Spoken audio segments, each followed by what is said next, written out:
ولهذا جاء في الحديث الذي يرويه يزيدك إيمانا على الإيمان.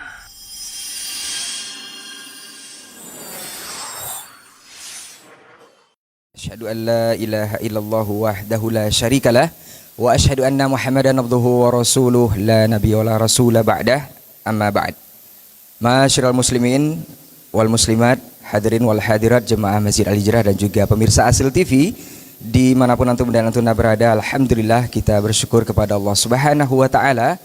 Di kesempatan pagi hari ini kita kembali dimudahkan untuk sama-sama duduk di Masjid Al-Hijrah guna melanjutkan kajian rutin kita, yaitu fikih Asmaul Husna, mengenal Allah lebih dekat, nanti insyaallah bersama guru kita Ustaz Maududi Abdullah LC Hafizahullah taala. Kita bersalawat dan salam kepada Rasulullah sallallahu alaihi wasallam selaku uswah hasanah kita dalam kehidupan. Senantiasa kita permohon juga salawat dan salam kita tersambung hendaknya kepada seluruh keluarga, kepada para sahabat-sahabatnya, dan tentunya kepada orang-orang yang berpegang teguh kepada sunnah-sunnahnya hingga hari kiamat kelak. Dan kita bermohon semoga kita tidak termasuk orang-orang yang terusir dari telaga Nabi sallallahu alaihi wasallam karena banyak melakukan hal-hal yang tidak dicontohkan atau disampaikan oleh baginda Rasulullah sallallahu alaihi wasallam. Baik, jamaah Masjid Al-Hijrah dan juga pemirsa Asil TV dimanapun antum dan antuna berada, seperti biasa di kajian kita ini kita akan menyimak lanjutan fikih Asmaul Husna, mengenal Allah lebih dekat, di serial ke-65 untuk hari ini, alhamdulillah. Dan di subbahasan kita akan membahas nama Allah, yaitu As-Salam. Seperti apa dan bagaimana nanti kita akan sama-sama menyimak faedah yang akan disampaikan oleh guru kita. Semoga kita bisa mengambil ilmunya dan senantiasa kita bisa amalkan juga dalam kehidupan. Dan di sesi akhir nanti jika waktu memungkinkan, antuna juga bisa bersoal jawab nanti melalui 081175500606. Itu untuk pemirsa Asil TV yang menyimak kita, dan untuk jemaah boleh menuliskan pertanyaan di kertas dan disampaikan ke depan. Baik, para pemirsa dan juga jemaah Masjid Al-Hijrah dimanapun antum dan antuna berada, kita akan langsung saja menyimak lanjutan kajian untuk hari ini. Untuk itu kepada guru kita persilahkan, falyatafadhal mashkura wa mahjura. Naam.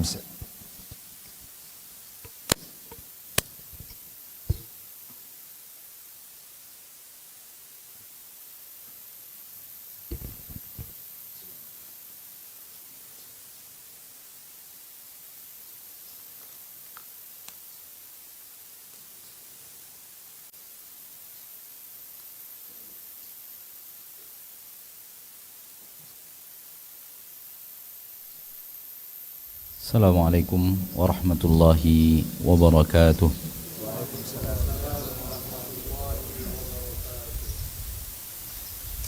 Innal hamdalillah nahmaduhu wa nasta'inuhu wa nastaghfiruh wa na'udzu billahi min shururi anfusina wa min sayyiati a'malina. Man yahdihillahu fala mudilla lah wa man yudlil fala hadiya lah. Ashhadu an la ilaha illallah wahdahu la syarika lah wa ashhadu anna Muhammadan abduhu wa rasuluh sallallahu alaihi wa ala alihi wa ashabihi wa man tabi'ahum bi ihsanin ila yaumiddin wa sallama tasliman katsira, amma ba'd. Alhamdulillah, bersyukur kita kepada Allah tabaraka wa ta'ala Rabbul Izzati wal Jalalah atas limpahan rahmat dan nikmat karunia dari Allah tabaraka wa ta'ala yang maha pengasih lagi maha penyayang. Allah tabaraka wa ta'ala yang melihat daripada hamba-hambanya apa yang dilakukan oleh hamba, dan di antara apa yang dilakukan oleh hamba adalah hal yang tidak Allah ridhoi, apa yang Allah larang. maksiat.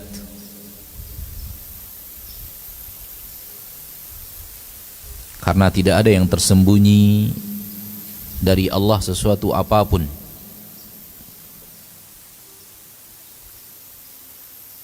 Maka semua maksiat hamba dilihat jelas oleh Allah, didengar oleh Allah.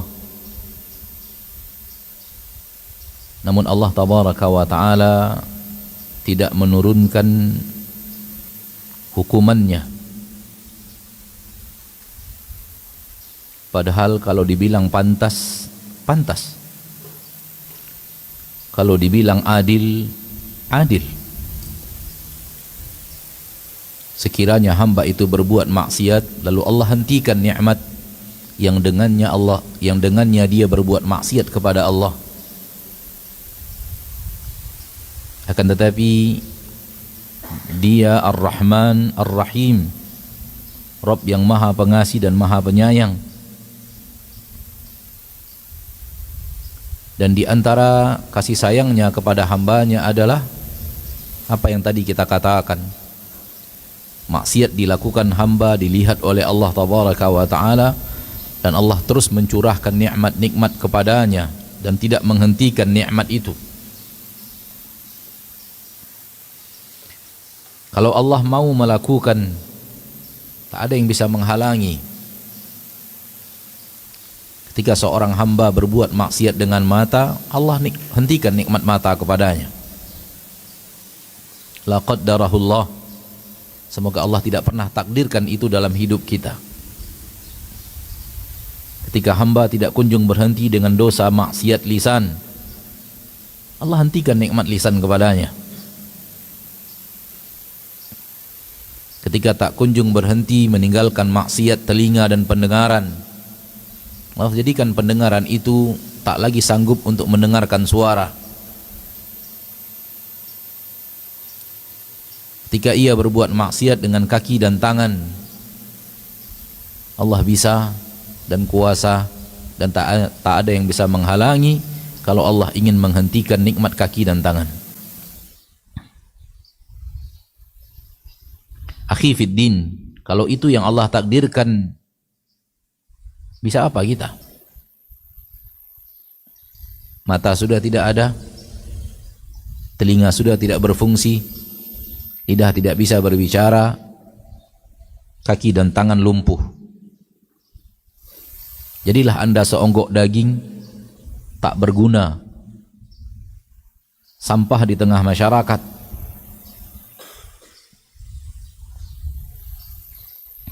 Oleh karena itu, ketika menghadap Allah tabaraka wa ta'ala nanti di akhirat, semua kita manusia bersalah. Tak ada di antara kita, kecuali para nabi dan para rasul, yang lepas daripada kesalahan itu.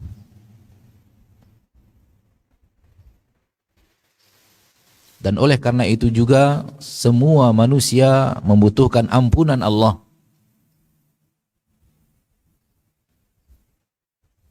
Karena di dalam hidupnya tidak sekali dua kali, berulang-ulang.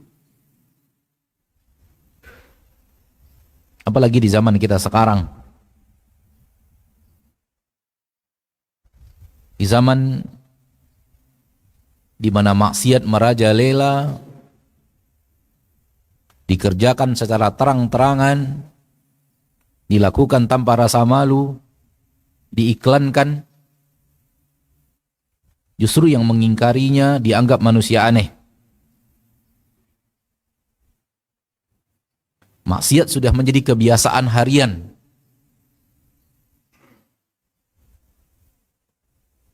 Orang yang mengingkari kebiasaan harian itu yang dianggap ekstrim dalam beragama. Maka bagaimana mungkin hidup kita lepas daripada kesalahan kepada Allah tabaraka wa ta'ala Rabbul Izzati wal Jalalah. Setiap hari ada saja kesalahan yang kita lakukan. Ada saja kekeliruan yang terjadi. Dan tidak terbayangkan betapa menumpuknya dosa dan kesalahan itu ketika nanti Allah menghisap kita. Allahumma ghufranak, ya Allah berikan ampunanmu kepada hambamu yang banyak berbuat maksiat ini. Kalau tidak engkau ampuni, maka hamba ini akan celaka dan binasa.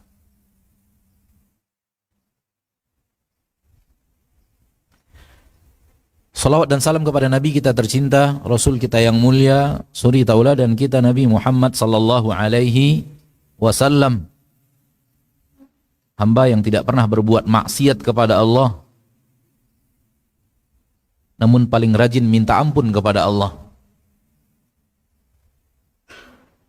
Tidak pernah berbuat maksiat, namun paling rajin minta maaf Allah.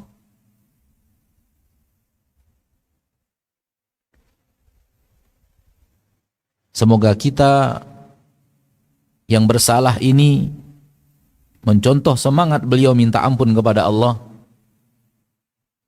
minta maaf atas dosa dan kesalahan yang beliau tidak pernah lakukan, namun kita selalu terjebak ke dalamnya. Lagi dan lagi, terjadi lagi dan terjadi lagi, itulah kita.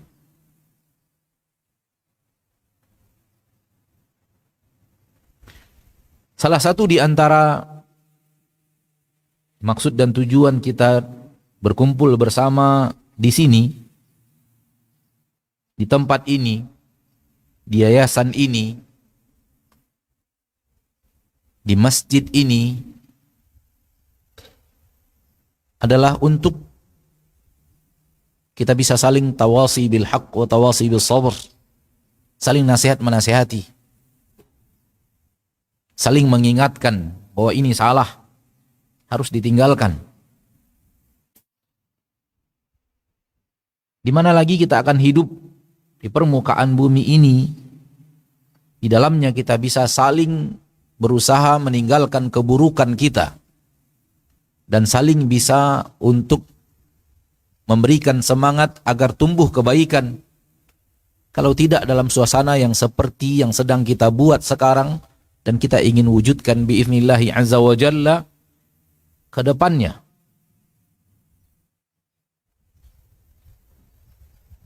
Oleh karena itu, mari kita saling nasihat menasihati, saling mengingatkan, saling memantau, saling memberitahu, saling menumbuhkan kebaikan.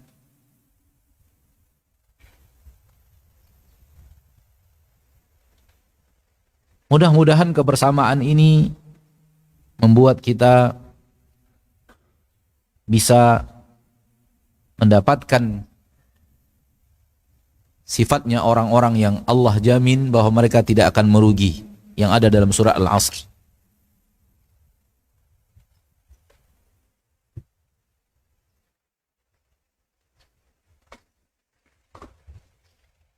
Masih bisa ditinggikan kursi.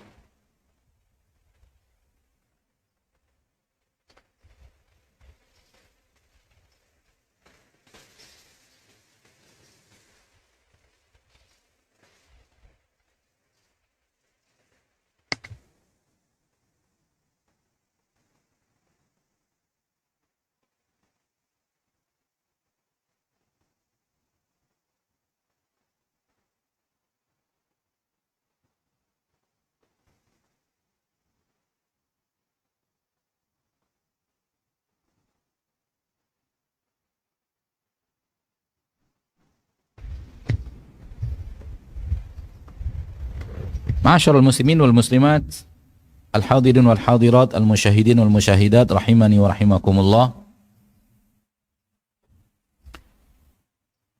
Bahasan kita melalui kitab Fiqh Asma'ul Husna pada hari ini memasuki As-Salam. Namun sebelumnya, sebagaimana biasa, kita ingin berbicara hal yang berhubungan dengan kaedah-kaedah atau akidah-akidah yang berhubungan dengan asma wa sifat.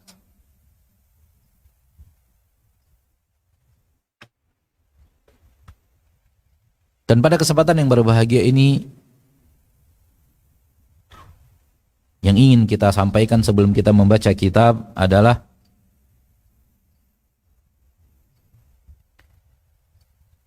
apa yang kita bicarakan dan kita yakini tentang zat Allah, maka itu juga yang kita bicarakan dan kita yakini dalam sifat Allah. Ahlu sunnah wal jamaah tidak membeda-bedakan akidah mereka tentang zat Allah dan akidah mereka tentang sifat Allah,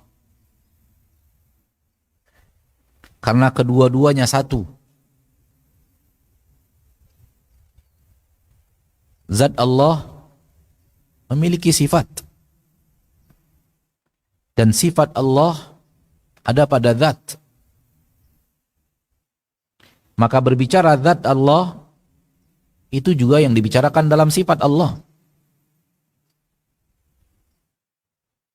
Tidak ada bedanya, karena bicara sifat adalah bicara Allah.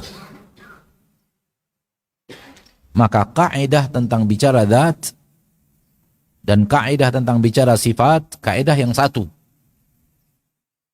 Tidak boleh dibeda-bedakan. Zatnya begini, kaidahnya, sifatnya begini, kaidahnya, dan itu dua hal yang berbeda. Dia satu kaidah yang sama. Apa yang kita yakini dalam zat Allah, otomatis itu yang kita yakini dalam sifat Allah. Kenapa? Karena kita sedang bicara Allah. Karena kita sedang bicara Allah. Di kedua bab ini kita sedang bicara Allah. Dzatuhu, sifatuhu, zat dan sifat Allah tidak pernah terpisah. Bicara zat, bicara tentang Allah. Bicara sifat, bicara tentang Allah. La yanfaku ahaduhum 'anil akhar. Bukan dua hal yang terpisah. Sehingga kalau bicara sifat, tak sama pembicaraannya dengan pembicaraan zat.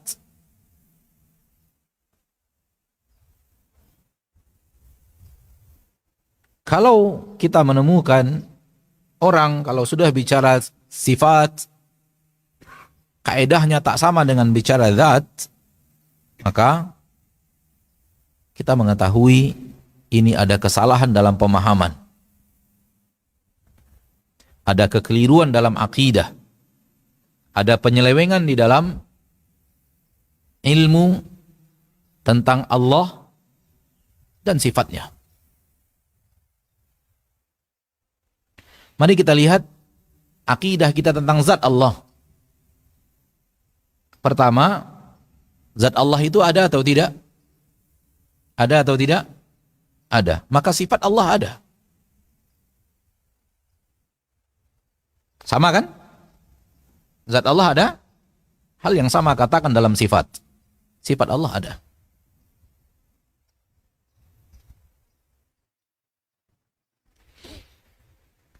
Dua, tak ada yang pernah melihat zat Allah.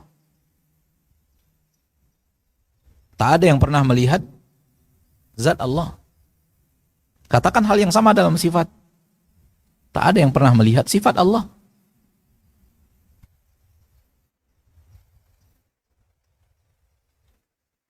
Sehingga manusia tidak pernah tahu bagaimana zat Allah. Maka hal yang sama, manusia tidak pernah tahu bagaimana sifat Allah tabaraka wa ta'ala.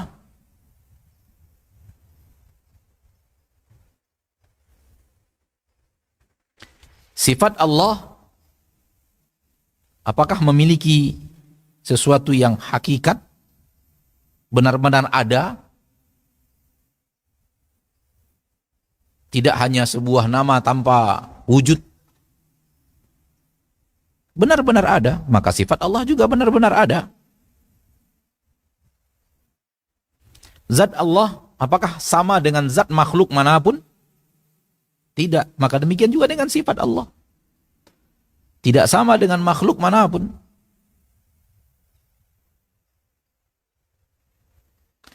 Zat Allah apakah memiliki kekurangan? Tidak. Maka sifat Allah tidak memiliki kekurangan. Lihat kaidah yang satu. Tak ada beda. Kalau sudah bicara zat Allah, bicara sifat Allah, bicara satu kaidah yang sama. Ma taquluhu fi dzat, taquluhu fi sifat. Apa yang kau sebutkan dalam akidahmu, apa yang kau yakini tentang Allah dalam zatnya, hal yang sama dalam sifatnya.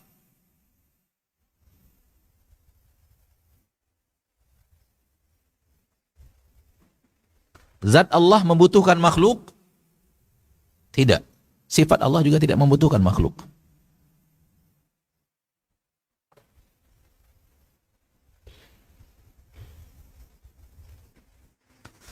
Ketika orang meyakini bahwa tidak mungkin Allah di atas arsy, sifat Allah di atas arsy.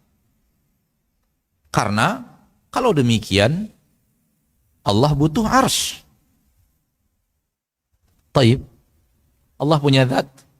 Punya. Apakah membutuhkan makhluk? Tidak. Katakan hal yang sama dalam sifat. Allah di atas arsy, Allah tidak butuh arsy. Ada apa di dalam zat? Anda meyakini Allah tidak membutuhkan makhluk. Namun di dalam sifat, Anda masuk ke dalam pola pikir Anda bahwa kalau Allah di atas arsy, Allah butuh arsy. Ini kaidah yang berbeda. Di dalam zat Anda yakini Allah tidak butuh hambanya. Di dalam sifat Anda yakini Allah butuh arsy. Kalau diyakini Allah di atas arsy, Allah butuh arsy. Berarti kaidahnya sudah sama atau tidak? Sama atau tidak? Tidak sama. Tanda kesalahan dalam berakidah. Tidak sama apa yang diyakini di dalam zatnya Allah dan dalam sifat Allah. Ciri kebenaran, ciri akidah yang hak, ciri akidah Ahlussunnah wal Jamaah, apa yang dibicarakan dalam zat sama persis seperti itu yang dibicarakan pada zat, pada sifat. Sama persis. Zat Allah ada? Ada. Tangan Allah ada? Ada. Zat Allah menyerupai makhluk? Tidak. Tangan Allah tidak menyerupai makhluk. Zat Allah ada kaifiatnya hakikat kaifiatnya ada? Ada. Zat Allah itu kaifiatnya ada. Maka tangan Allah juga ada kaifiatnya. Hakikat dan kaifiatnya ada. Ada yang tahu bagaimana hakikat kaifiat zat Allah? Tidak ada. Berarti tidak ada yang tahu bagaimana hakikat kaifiat tangan Allah. Nggak ada yang tahu. Nggak ada yang tahu. Ada yang pernah melihat zat Allah? Tidak. Berarti tidak ada yang pernah melihat tangan Allah. Bisa disamakan zat Allah dengan zat makhluk manapun? Tidak. Berarti tidak bisa disamakan antara tangan Allah dengan tangan makhluk manapun. Nggak bisa disamakan. Lihat. Apa yang kita yakini tentang zat Allah, itulah yang kita yakini dalam sifat Allah. Nggak ada bedanya. Kalau sudah terjadi perbedaan, indikasi kesalahan dalam akidah. Oh, nggak mungkin Allah punya tangan. Kenapa nggak mungkin? Yang mengatakan Allah punya tangan Allah di dalam Al-Quran. Kalau kita yakini Allah punya tangan, berarti kayak ini dong. Loh, kok bisa? Kok kayak ini? Bukankah Anda meyakini zat Allah tidak sama dengan zat makhluk? Iya. Maka tangan Allah juga tidak sama dengan tangan makhluk. Gak mungkin Allah turun. Gak mungkin Allah turun. Zat sifat Allah turun. Dan yang mengatakan Allah turun itu Rasul tercinta, makhluk yang paling tahu tentang Allah. Makhluk yang diberikan Allah tabaraka wa ta'ala izin untuk bicara tentang Allah. Dan ia yang paling berilmu tentang Allah dan mengatakan Allah turun. Lalu Anda menolaknya. Kenapa Anda menolak Allah turun? Ya nggak mungkin Allah turun. Gimana nggak mungkin? Apanya yang tidak mungkin? Allah punya sifat turun. Kalau Allah turun, berarti mulai masuk kaifiat makhluk. Kalau Allah turun, berarti mulai masuk syubhat. Mulai masuk cara berpikir akidah yang salah. Zat Allah tidak sama dengan makhluk. Iya, tidak sama dengan makhluk. Berarti turunnya Allah tak sama dengan turun makhluk manapun. Zat Allah ada kaifiat? Ada. Berarti turunnya Allah ada kaifiatnya. Tahu manusia bagaimana kaifiat zat Allah? Tidak tahu. Berarti manusia tidak tahu bagaimana kaifiat turunnya Allah. Tak ada yang tahu. Lihat, kaidah yang sama. Subhanallah, akidah Ahlussunnah, akidah as-sirat al-mustaqim, jalan yang lurus, ada dalam akidah Ahlussunnah wal Jamaah. Enggak ada belok-beloknya, enggak ada melencengnya dari kebenaran. Ketika manusia meyakini sesuatu tentang zat Allah, hal yang sama yakini dalam sifat Allah, jangan dibeda-bedakan. Jangan dibeda-bedakan. Dan jangan disamakan dengan makhluk. Ketika manusia menyamakannya dengan makhluk, lahir pengingkaran. Nggak mungkin ini ada, nggak mungkin ini ada, nggak mungkin ini benar, nggak mungkin akidah ini sahih. Kalau akidah ini sahih berarti kita menyamakan Allah dengan makhluk. Ya akhi, Allah sudah mengatakan Allah tak sama dengan makhluk. Baik dalam zatnya maupun di dalam sifatnya.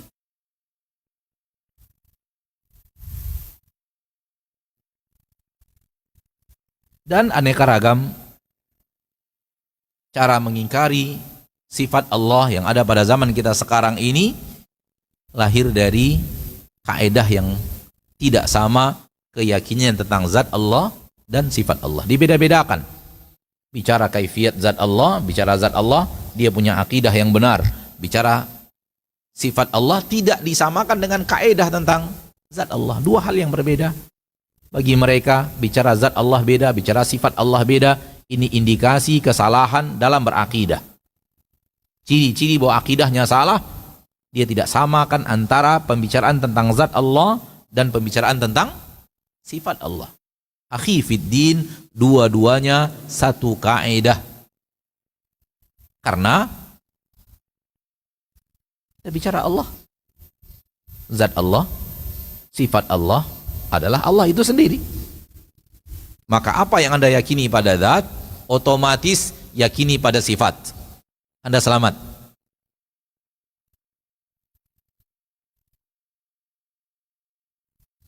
Sebagaimana orang tidak bisa mengatakan bahwa zat Allah majaz, nggak bisa.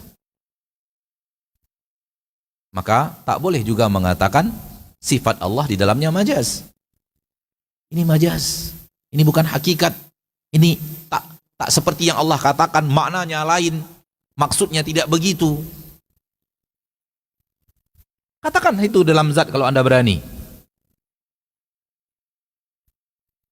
Allah turun, maksudnya bukan turun. Allah nggak turun. Allah tetap tidak turun. Kalau Allah turun, ya kayak makhluk. Ya akhi, kok bisa? Sifatnya itu ada pada zatnya. Maka sebagaimana zatnya tidak sama dengan makhluk, maka sifatnya pun tidak sama dengan makhluk. Khaba qaumun, celakalah kaum yang Allah mengatakan bahwa Allah datang, dia tidak berani mengatakan Allah datang. Celakalah kaum yang mengatakan Allah tabaraka wa ta'ala punya tangan dan dia tidak berani meyakini Allah punya tangan. Celakalah makhluk yang Allah mengatakan Allah punya wajah dan dia menolak Allah punya wajah. Allah yang mengatakan semuanya. Hanya karena syubhat sama dengan makhluk. Hilangkan syubhat itu, akidah Anda selamat.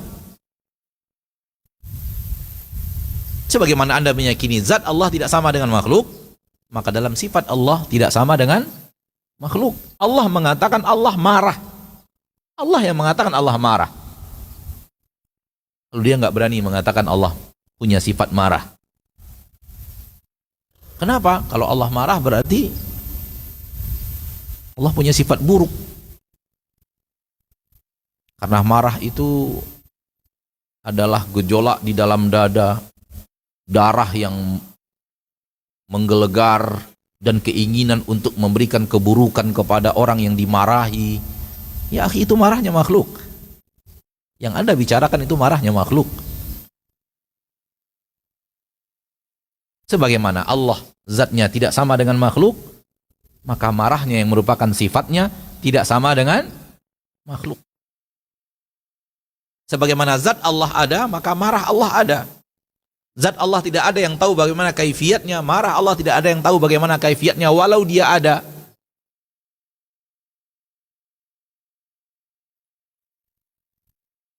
Sebagaimana tidak ada yang melihat langsung zat Allah, tidak ada yang melihat langsung bagaimana sebenarnya marahnya Allah secara kaifiat.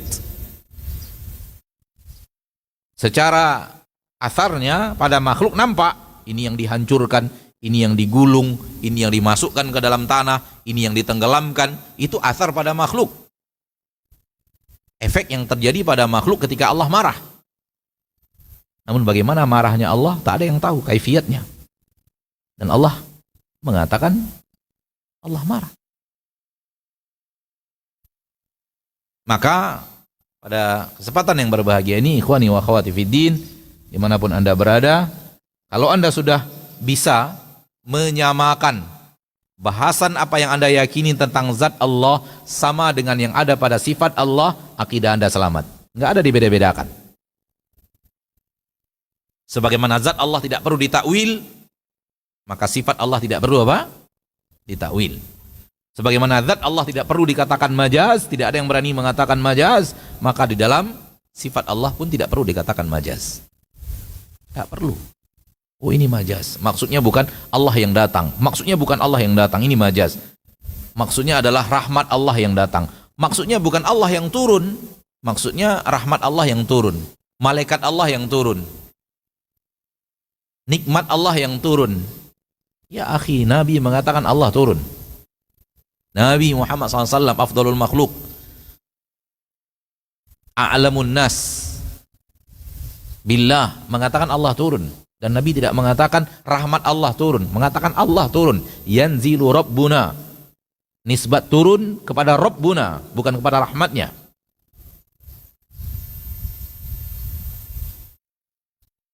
Saya bisa memahami kalau sesuatu turun berarti dia tidak ada di atas, karena dia turun. Katakan itu makhluk. Itu apa? Itu makhluk. Allah tidak sama dengan makhluk. Zatnya tidak sama dengan makhluk. Maka turunnya pun tidak sama dengan turunnya makhluk. Maka jangan bayangkan turunnya makhluk lalu Anda praktekkan kepada zatnya Allah, yang zatnya itu yang turun.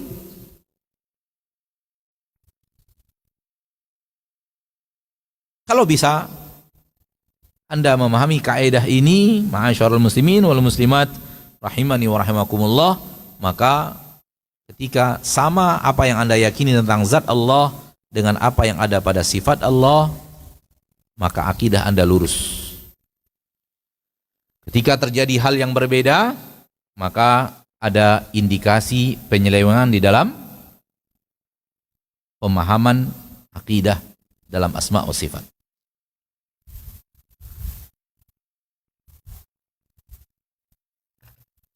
Masuk kita pada hari ini dalam kitab As-Salam. Nama Allah Tabaraka wa Ta'ala As-Salam. Salam artinya selamat. Salam artinya apa? Selamat. Assalamualaikum. Apa artinya? Selamatan untuk kalian. Dan itu sebaik-baik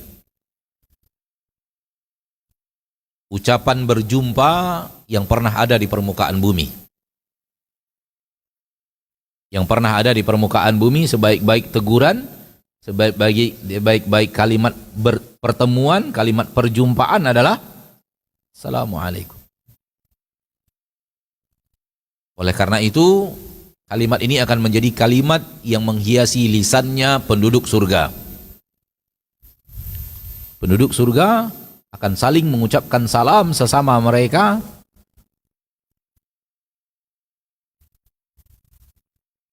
Tahiyyatuhum yawma yalqawnahu salam.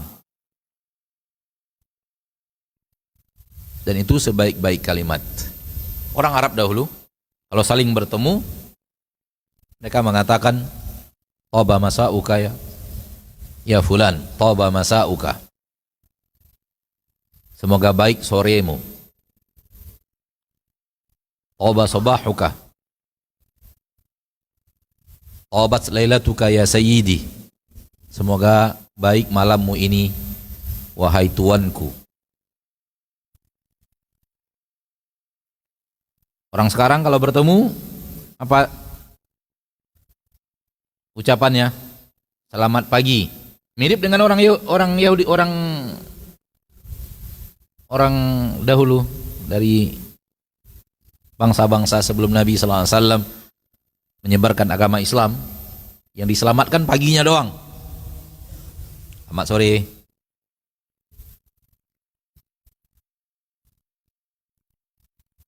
Selamat pagi berarti paginya doang yang selamat. Tidak didoakan siangnya, tidak doakan sorenya, tidak doakan malamnya.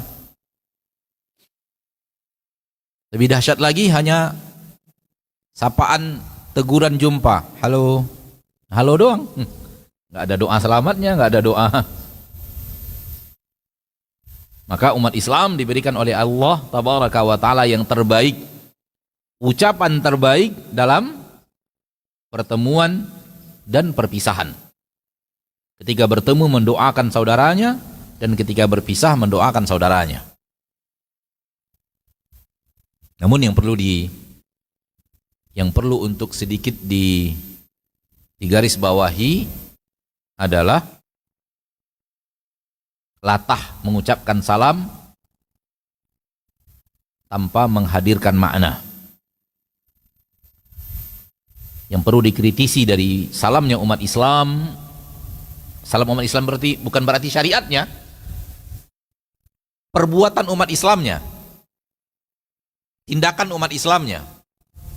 Yang perlu untuk dikritisi adalah seolah-olah itu adalah ucapan pertemuan saja tanpa menghadirkan makna di dalam hati. Kalau dihadirkan makna, maka Anda sedang mengucapkan doa untuk saudaramu dan dia membalasnya dengan doa yang sama. Assalamualaikum. Semoga keselamatan untuk kalian. Lalu dibalas, Waalaikumsalam. Semoga keselamatan untuk kalian. Luar biasa indah apabila diucapkan menghadirkan makna. Tetapi ketika maknanya hilang, maka Assalamualaikum di lisan sebagian kaum muslimin mirip dengan selamat pagi, mirip dengan halo, hanya ucapan apa? Ucapan bertemu. Ini adalah zikir sahih secara lisan yang di dalamnya tidak hadir hati. Ini adalah sebuah kalimat benar, lisannya sahih, namun hatinya tidak apa? Tidak hadir. Sehingga ucapan lisan yang tidak diiringi oleh makna dari hati, akhirnya hanya menjadi ucapan pertemuan. Assalamualaikum. Hanya untuk bertemu saja. Assalamualaikum. Salam. Maka kadang-kadang balasnya juga Assalamualaikum, yup, gitu. Karena yang mengucapkannya tanpa hati, yang membalasnya pun merasa tidak perlu membalas dengan doa. Dia negur sekedar negur, saya balas negur, udah impas. Ya atau tidak? Terjadi atau tidak? Terjadi. Maka ketika kita ucapkan salam, hadirkan ucapan dengan maknanya. bukan hanya teguran pertemuan dan perpisahan yang kita tidak mendoakan saudara kita dalam ucapan itu. Kalau kita bisa mengamalkan ini, maka akan lahir cinta kasih sesama muslim. Saling mencintai itu akan hadir. Kenapa? Saya sering doakan keselamatan untuknya. Dia sering mendoakan keselamatan untuk saya. Afala adullukum ala syai'in idza fa'altumuhu tahabbtum. Kata Nabi apa? Afshus salama bainakum. Apabila kalian amalkan, kalian akan saling mencintai. Hati ini akan saling cinta kepada saudaranya. Kenapa? Saya didoakan oleh dia. Dia mendoakan saya. Dia ingin saya selamat. Saya ingin dia selamat. Assalamualaikum. Dibalas. Waalaikumsalam. Assalamualaikum. Kalau satu orang. Waalaikumsalam. Kalau diamalkan dengan benar, kalau diamalkan pakai hati, kalau diamalkan pakai makna, tahabbtum, hati kalian akan saling mencintai. Tapi kalau diamalkannya pakai lisan saja, tidak pakai hati, maka dia mirip dengan teguran pertemuan, teguran perpisahan saja, sehingga tidak saling mendekatkan hati. Tidak hadir makna saya didoakan oleh dia, saya mendoakan dia.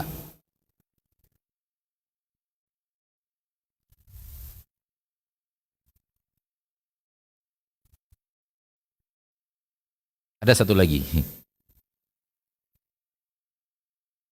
Dia ucapkan assalamualaikum, namun dalam hatinya beda. Dalam hatinya assalamualaikum itu punya makna yang lain. Ini sering terjadi di lampu merah. Assalamualaikum. Lisannya mengucapkan assalamualaikum, tapi makna yang lahir dari assalamualaikum itu bukan itu. Bukan yang diucapkan. Paham yang dimaksud? Dia ucapkan assalamualaikum, tapi bukan untuk mendoakan orang yang dia ucapkan assalamualaikum, tapi menyampaikan sesuatu hajat yang lahir di hatinya adalah sesuatu yang berbeda dengan apa yang diucapkan. Ala kulli hal, hanya tambahan saja. Assalam artinya apa? Keselamatan. Maka ketika kita mengucapkan salam, usahakan kita berlatih mengucapkannya dengan benar, mengucapkannya dengan hati. Yakinlah bahwa Nabi tidak akan pernah salah ketika mengatakan, kalau kalian saling tebar salam dengan sebenar-benar cara yang benar, tahabbtum, kalian akan saling apa? Saling mencintai.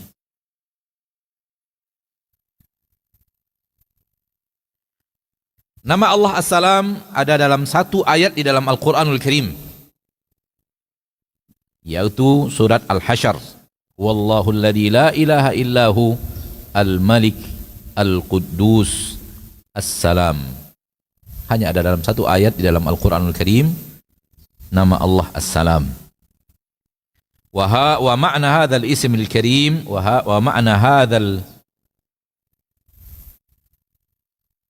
al-ismil karim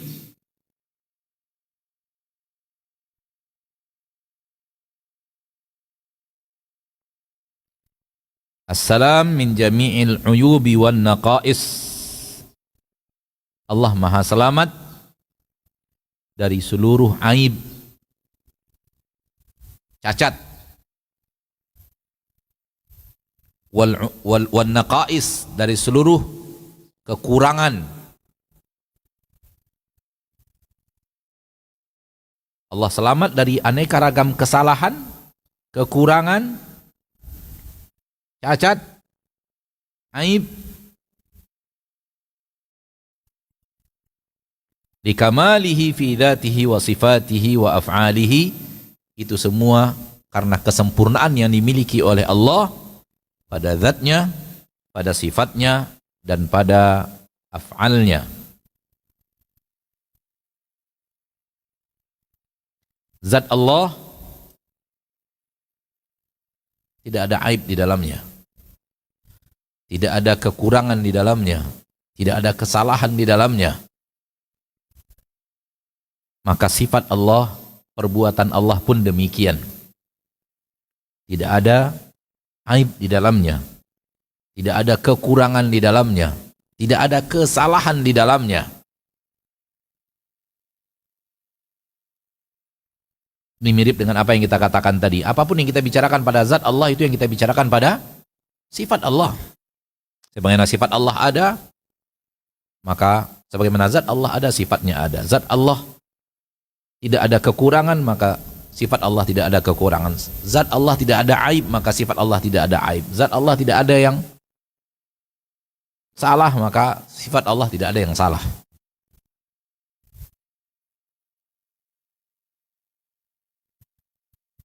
Maka apapun yang masuk ke dalam pola fikir manusia bahwa ada kesalahan, ada cacat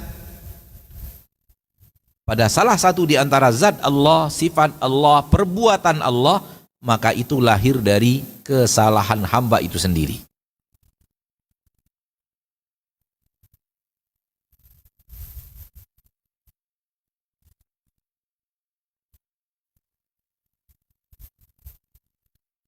Ketika seorang hamba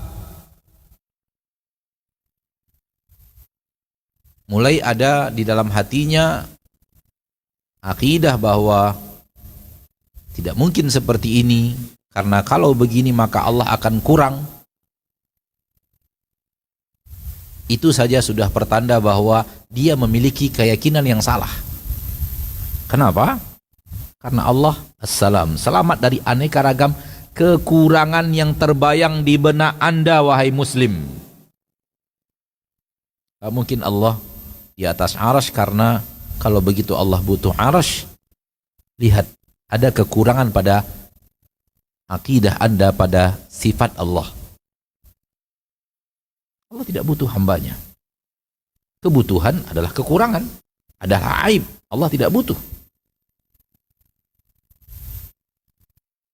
Maka ketika Anda meyakini kalau begini maka Allah akan butuh, di titik itunya terjadi kesalahan.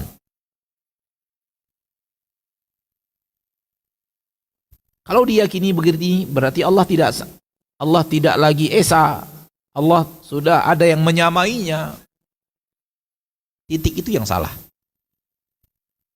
Berasal dari titik itulah Anda kemudian mengingkari sebahagian daripada nama dan sifat Allah Subhanahu wa ta'ala Rabbul Izzati wal Jalalah.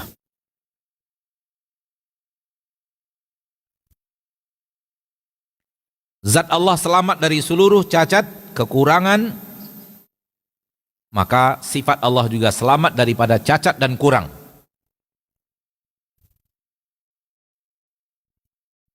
Dan perbuatan Allah kepada hambanya pun selamat dari aneka ragam cacat, dari aneka ragam kurang, dari aneka ragam keburukan, dari aneka ragam kezoliman, dari aneka ragam pilihan yang tidak adil.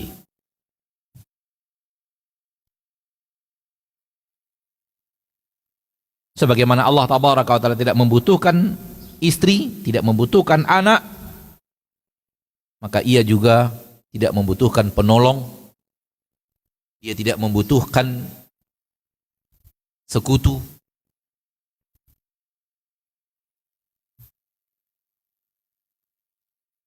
Allah tidak ada yang sama dengannya sesuatu apapun, dan selamat dari aneka ragam kebutuhan kepada siapapun. Ini makna nama Allah apa? As-Salam. Izinkan ana untuk menyimpulkan sedikit sebelum kita masuk ke dalam bahasan Syekh. Dan ini yang selalu ana praktekkan di dalam berhadapan dengan apa yang Allah perbuat kepada kita hambanya.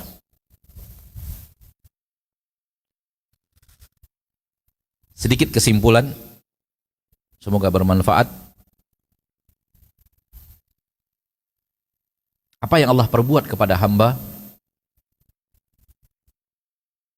selalu antara sayang dan adil.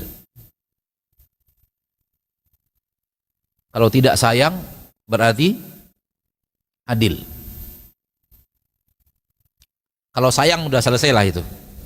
Allah berbuat ini kepada hambanya karena Allah sayang kepada hambanya, sayang kepada hambanya, lalu Allah berikan ini, Allah berikan ini, Allah kasih ini, Allah kasih ini, Allah mudahkan ini, Allah lancarkan ini, Allah datangkan kepadanya apa yang dia inginkan, Allah berikan kepadanya apa yang dia maksudkan, Allah berikan kepadanya rezeki sesuai dengan permintaannya, karena Allah sayang kepadanya, Allah sampaikan dia kepada cita-citanya, Allah sesuaikan permintaannya dengan apa yang Allah berikan kepadanya, karena Allah sayang, urusannya aman. Aman kan? Di satu sisi adil. Di sini manusia sering salah. Ketika Allah memberikan kepadanya apa yang tidak dia sukai, karena Allah adil. Karena Allah apa? Adil. Dan adil itu adalah sifat yang tanpa cacat. Sifat yang tidak kurang. Justru lawannya adalah kekurangan.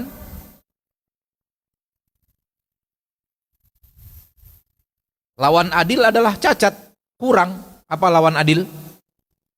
Tidak adil. Tidak adil. Tidak adil adalah sifat yang keliru, sifat yang cacat, sifat yang kurang, sifat yang tercela.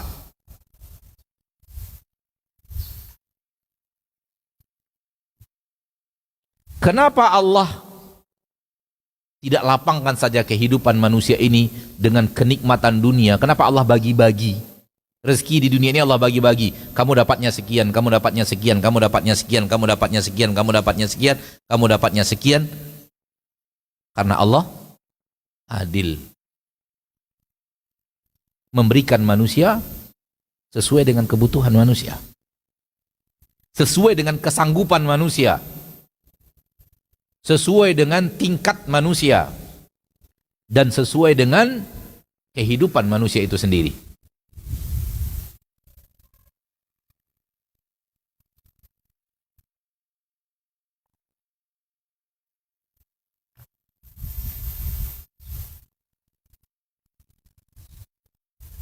Antum pernah bayangkan enggak kalau semua kita ini dibuat oleh Allah kaya raya?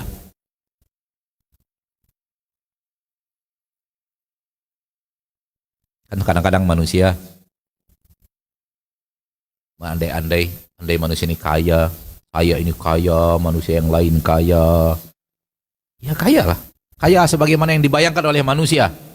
Punya rumah gedung, punya mobil mewah, punya dana menumpuk di bank, punya aneka ragam perhiasan lengkap, punya kebun yang luas. Semua manusia sama seperti itu. Tahu antum apa yang terjadi? Manusia nggak bisa hidup. Siapa yang akan nyapu jalan? Siapa yang akan mendodos sawit? Siapa yang akan jualan di pasar? Siapa yang akan membersihkan jembatan dan kolong-kolong jembatan? Siapa yang ngangkat sampah? Siapa yang akan bersihkan toilet?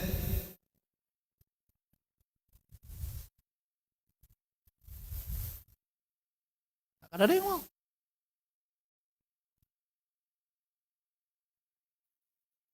Tidak akan ada yang mau. Masa saya miliarder disuruh bersihkan toilet?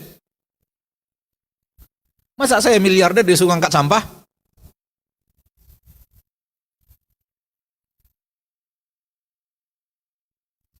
Lihat keadilan Allah. Lihat keadilan Allah Rabbul Izzati wal Jalalah. Dibagi-bagi. Yang ini, yang ini, yang ini, yang ini, yang ini, yang ini, karena semua manusia saling terkait satu sama lain, dan di antara keterkaitan itu di saat Allah membagi rezeki berbeda-beda. Karena manusia akan saling membutuhkan.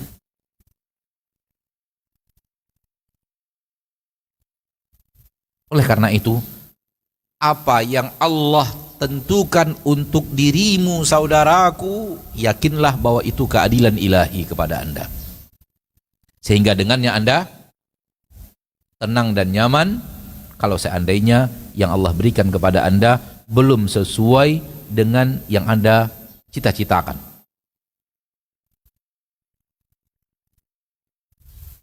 Ini keadilan ilahi.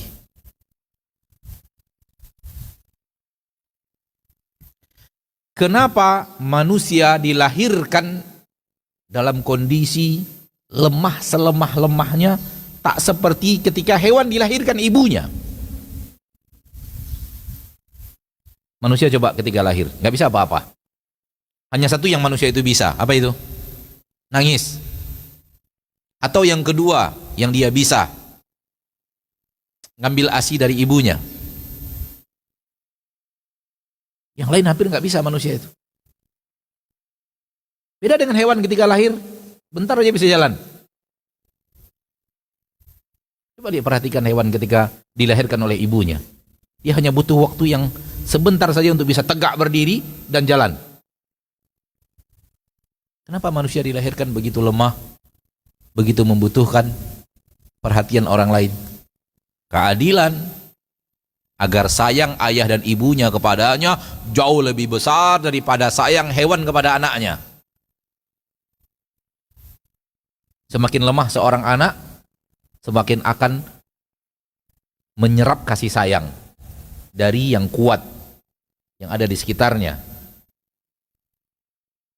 Oleh karena itu, Allah ingin sayangnya manusia kepada anaknya jauh lebih besar daripada sayang hewan manapun kepada anaknya. Dijadikanlah anak ini ketika lahir seperti ini, agar terbukti bahwa sayangnya manusia beda kelas dengan sayangnya hewan kepada anaknya. Sehingga anak hewan begitu lahir langsung mandiri, langsung bisa jalan, langsung bisa berlari, dalam waktu hitungan jam langsung bisa jalan dan berlari. Karena dia tidak butuh kasih sayang sebesar kasih sayang manusia kepada manusia.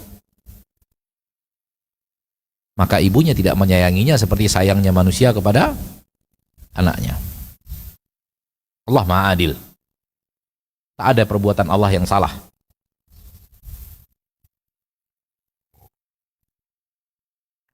Karena pernah ditanya, Ustadz, kalau ada orang gila di pinggir jalan,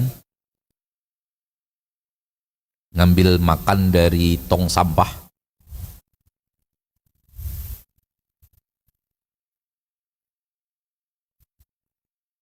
di mana letak keadilan Allah dalam kehidupan?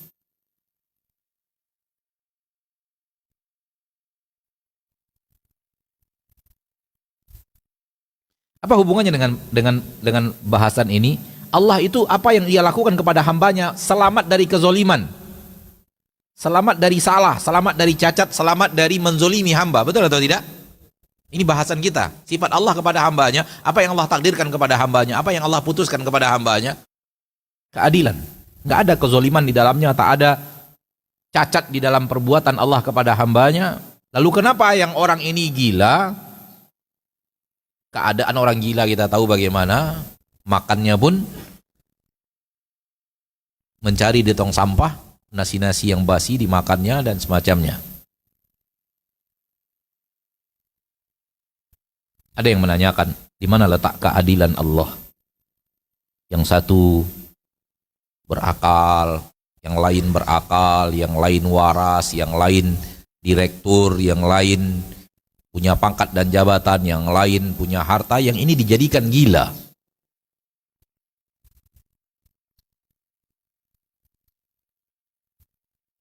Sebelum kita jawab, kita katakan Allah nggak pernah salah. Yakini itu dulu. Allah nggak pernah zalim. Yakini itu dulu. Perbuatan Allah kepada hambanya tak pernah salah.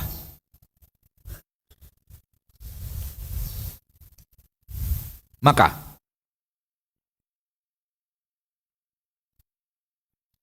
perbuatan Allah kepada orang tadi menjadikannya gila salah satu di antara dua hal. Kalau tidak Allah karena Allah sayang, atau karena Allah adil.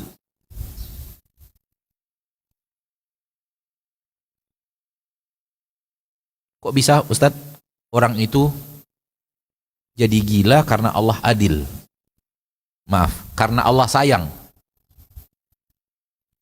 Kok bisa orang itu jadi gila karena Allah sayang? Ya bisa. Ada orang yang menzoliminya setiap hari, sehingga dia tertekan batin setiap hari. Ada orang yang menzoliminya setiap saat, dan orang yang menzoliminya itu orang yang harusnya sayang kepadanya. Setiap saat dizolimi, dicaci, dimaki, ditekan, sehingga dia stres karena dia dizolimi oleh orang yang dia cintai. Allah sayang kepadanya supaya tidak stres, Allah jadikan dia gila, sehingga rasa tekanan tadi hilang. Orang gila punya perasaan nggak? Punya rasa sakit nggak? Punya rasa, boleh jadi Allah sayang kepadanya, sehingga sudah cukup penderitaan Anda sampai di sini di dunia, sudah cukup batinmu tersiksa. Nanti engkau terima keadilan di akhirat, namun untuk dunia ini sampai di sini dulu rasa sakit itu. Gila. Sehingga dia tidak merasakan lagi tekanan perasaan yang luar biasa yang hampir tak bisa diterima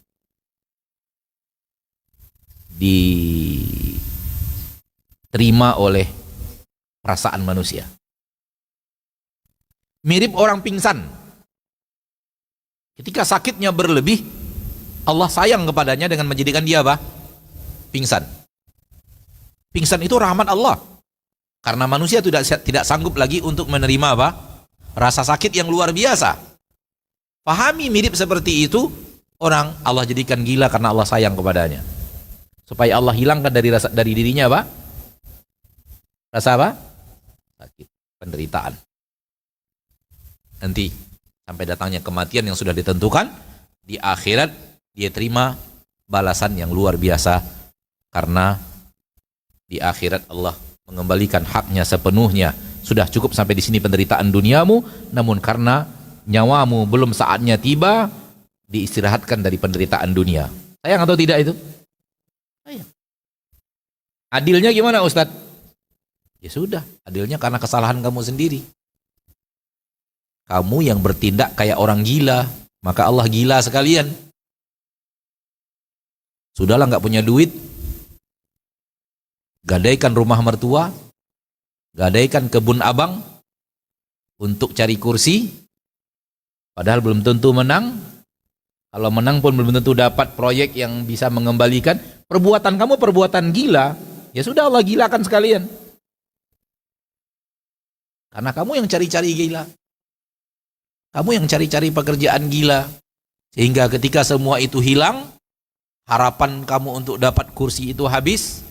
Kemudian kamu diteror oleh mertua, mana surat rumahku, ternyata engkau gadaikan, mana surat kebunku, kata abangnya, sudah engkau gadaikan semuanya ke bank dan engkau tidak punya kesempatan untuk mencari nafkah untuk nebus itu, sehingga akhirnya perbuatan gilamu Allah gilakan benaran. Adil atau tidak? Engkau sudah gila duluan sebelum gila sebenarnya. Allah hanya memberikan keadilannya kepadamu, perbuatan gilamu dijadikan gila benaran. Adil? Engkau yang cari-cari gila, udah gila benaran. Harusnya mencari nafkah ala kadarnya, sesuai kemampuan. Jangan kemudian gara-gara nafsu dunia yang terlalu tinggi melakukan aksi gila. Rumah mertua digadaikan, tanda tangan dipalsukan, kebun abang digadaikan, tanda tangan dipalsukan. Itu kan perbuatan gila itu. Berarti dia cari-cari gila. Atau dia belajar ilmu-ilmu yang memang ilmu menuju gila. Ilmu bersahabat dengan jin, ilmu bagaimana caranya bisa terbang, itu ilmu gila. Ilmu bagaimana bisa dibacok nggak mempan, senjata tajam peluru ditembakkan nggak, itu ilmu gila. Ketika otakmu nggak sanggup, Allah gilakan benaran, berarti Allah adil. Kamu cari-cari gila, ya sudah gila benaran. Allah adil atau apa? Atau sayang. Maka Allah tabaraka wa ta'ala tidak bisa disalahkan dalam apapun keputusan yang ia lakukan kepada hambanya. Kenapa? Karena dalam keputusan Allah itu tidak ada di dalamnya cacat, tidak ada di dalamnya kurang, tidak ada di dalamnya kezoliman, tidak ada di dalamnya aib apapun. Dan itu akan terlihat nyata di akhirat.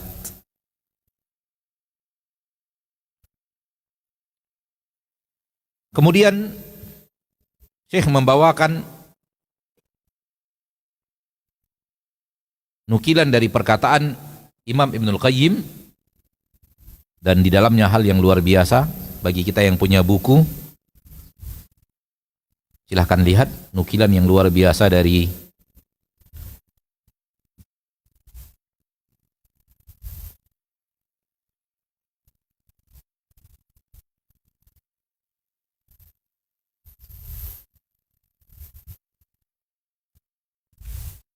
dinukil dari kitab Bada'iul Fawaid, sangat panjang namun kita ringkaskan saja. Apabila kita memperhatikan sifat-sifat Allah secara rinci, satu sifat demi satu sifat, maka kita akan menemukan dalam setiap sifat di dalamnya nama Allah As-Salam terlihat dengan jelas. Sifat Allah As-Salam terlihat dengan jelas. Allah selamat dari aneka ragam cacat, selamat dari aneka ragam kurang, selamat dari aneka ragam aib.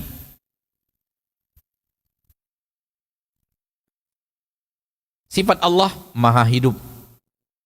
Lihat, selamat dari kematian, selamat daripada ngantuk dan tidur. Karena kalau sudah ngantuk, hidupnya cacat.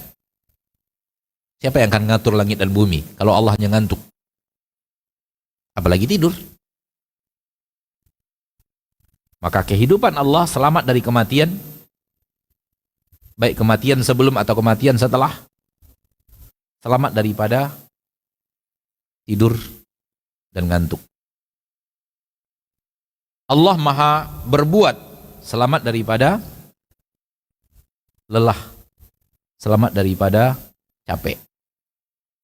Allah berbuat, Allah yang mengendalikan semuanya, Allah yang mengatur segala urusan, Allah yang menegakkan seluruh yang terjadi di bumi dan alam semesta ini, semuanya Allah selamat dari capek dan lelah.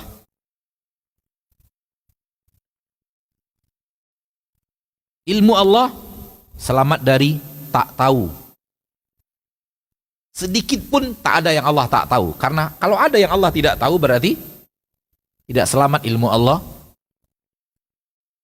dari cacat dan kurang. Selamat dari lupa. Ilmu Allah tidak pernah lupa. Tidak pernah lupa apa yang terjadi. Keinginan Allah selamat dari aneka ragam perbuatan menginginkan sesuatu tanpa maslahat, tanpa hikmah dan keadilan. Kalimat-kalimat Allah selamat dari zalim, selamat dari dusta. Kayanya Allah selamat dari kebutuhan kepada makhluk. Bahkan makhluk semuanya yang butuh kepada Allah. Kekuasaan Allah selamat dari butuh bantuan, butuh orang yang sekutu bagi Allah.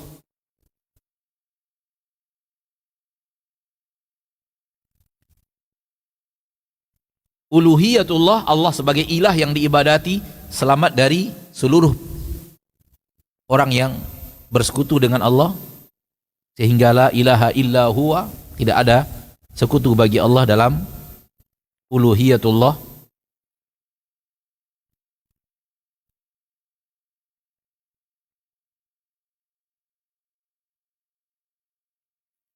Sayangnya Allah selamat dari menyayangi karena hajat.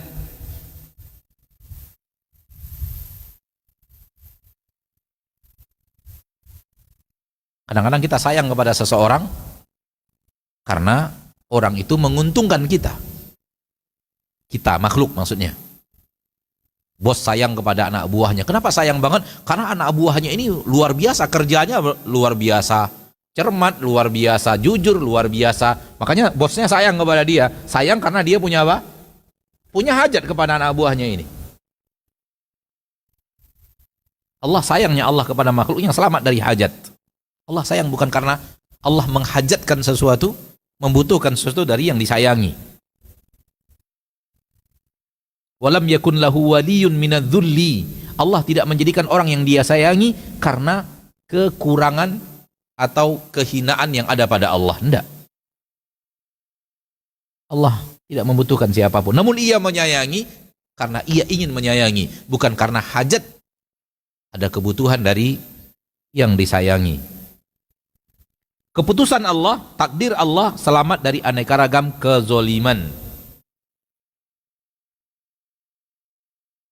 dan ketidakadilan. Agama Allah, syariat Allah tabaraka wa taala selamat dari aneka ragam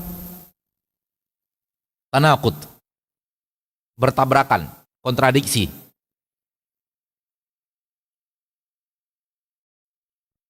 Saling bertabrakan. Agama Allah itu sempurna. Satu sama lainnya saling menguatkan, satu sama lainnya saling mengisi. Tidak ada kontradiksi dalam ayat Allah. Ayat ini dibantah oleh ayat ini, ayat ini dibantah oleh ayat ini. Hukum ini dibantah oleh hukum ini, dan apabila diamalkan hukum ini tak bisa mengamalkan hukum ini. Enggak ada dalam agama Allah. Tabrakan, kontradiksi tak ada dalam agama Allah. Berbeda kalau makhluk membuat peraturan. Peraturan ini berbeda dengan peraturan ini. Peraturan ini berbeda dengan peraturan ini. Kalau ini yang diamalkan, ini tidak bisa diamalkan. Itu tidak ada dalam agama Allah. Agama Allah selamat dari aneka ragam tanaqud, kontradiksi. Walau kana min indi ghairillahi lawajadu fihi ikhtilafan katsira. Kalau agama ini, Al-Qur'an datang dari selain Allah, maka mereka akan menemukan di dalamnya apa? Ikhtilafan katsira. Perbedaan yang sangat banyak. Dan agama Allah selamat dari aneka ragam cacat yang seperti itu. Pemberian Allah kepada makhluk selamat dari karena Allah membutuhkan sesuatu dari makhluk. Pemberian Allah karena Allah memberi disebabkan Allah telah diberi. Sifat membalas. Enggak. Allah tidak memberi karena Allah telah diberi. Atau selamat dari hajat kepada orang yang diberi. Enggak. Allah ketika memberi bukan muawadhah, bukan karena engkau telah maka Allah beri. Enggak. Allah memberi karena Allah Maha memberi. Selamat dari kekurangan ketika kita memberi. Lihat ketika kita memberi, kita berharap balasan dari orang yang diberi. Kita memberi karena orang itu telah berjasa kepada kita. Coba orang itu tidak berjasa kepada kita, kita enggan untuk memberi. Kalau ataupun memberi yang ala kadarnya saja. Angka-angka yang bagi kita sampah di rumah kita, atau sampah di mobil kita, baru kita berikan ke orang yang tidak ada jasa kepada kita. Tapi kalau orang berjasa, baru diberikan pemberian yang lebih daripada itu. Semakin berjasa, semakin diberikan lebih daripada itu. Itu pemberian makhluk kepada makhluk. Allah tidak punya hajat kepada makhluk, sehingga pemberian Allah kepada makhluk tidak karena dia telah mendapatkan, maka ia memberi karena telah mendapatkan sesuatu dari makhluk. Oleh karena itu surga bukan karena amal. Bukan karena makhluk telah, maka Allah memberikan kepadanya surganya. Istiwa Allah di atas arasy, Allah selamat dari kebutuhan kepada arsy. Allah tidak butuh arsy. Dan Allah tidak butuh malaikat-malaikat yang pemikul arsy. Bahkan arsy dan pemikul arsy butuh Allah. Allah tidak membutuhkan itu. Allah ada sebelum arsy itu ada. Allah ada sebelum arsy diciptakan. Allah tidak butuh arsy. Allah ada sebelum malaikat-malaikat pemikul arsy itu ada. Allah tidak membutuhkan malaikat pemikul arsy. Justru mereka semua yang butuh Allah Subhanahu wa taala, Allah selamat dari kebutuhan kepada arsy dan kepada pemikulnya. Dan istiwa Allah, tingginya Allah di atas arsy tidak karena Allah punya hajat kepada arsy. Ini yang sering kita bantah dari orang-orang yang mengatakan Allah butuh arsy kalau Allah di atas arsy. Turunnya Allah ke langit dunia selamat dari aneka ragam yang bertentangan dengannya, dan selamat dari menyamai makhluk, dan selamat dari aneka ragam yang dikhayalkan salah oleh siapapun yang menghayalkan. Dan ketika Allah turun, Allah tetap maha tinggi. Tidaklah karena Allah turun Allah menjadi rendah dan hilang ketinggiannya, sifat tingginya subhanahu wa ta'ala.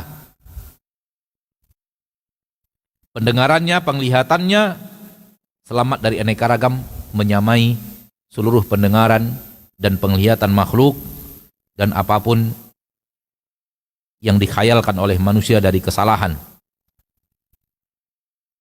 Cintanya kepada makhluknya, cintanya kepada wali-walinya selamat dari seperti hajat makhluk mencintai makhluk.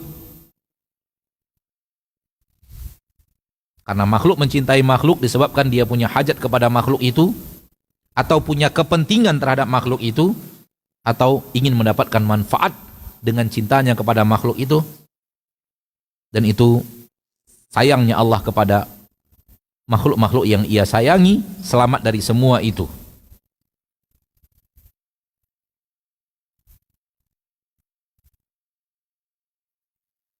Terakhir beliau mengatakan, Imam Ibnul Qayyim, fata'ammal, perhatikanlah saudaraku wahai muslim dan muslimah, bagaimana semua nama di antara nama-nama Allah ini, sifat daripada sifat-sifat Allah ini, di dalamnya terkandung makna as-salam dari nama Allah as-salam. Keselamatan dari aneka ragam kesalahan.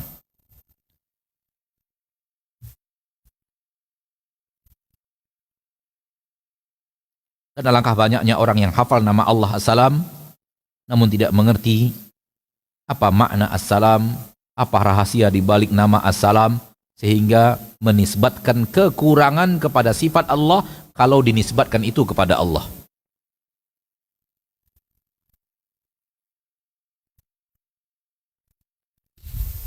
Ini dia satu makna daripada nama Allah apa? As-salam. Allah maha selamat dari aneka ragam kesalahan, kekeliruan, aib dan cacat. Ini yang pertama. Makna yang kedua, Allah itu yang memberikan keselamatan. Nama Allah As-salam, Allah memiliki keselamatan dan memberikannya kepada makhluk. Maka keselamatan yang ada pada makhluk semuanya karena Allah yang memberikan keselamatan itu kepadanya.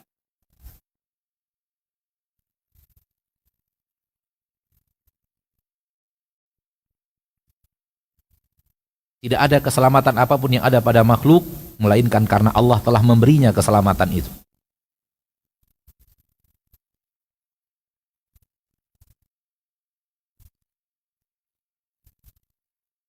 Salamun ala Nuhin fil alamin. Selamat atas Nuh.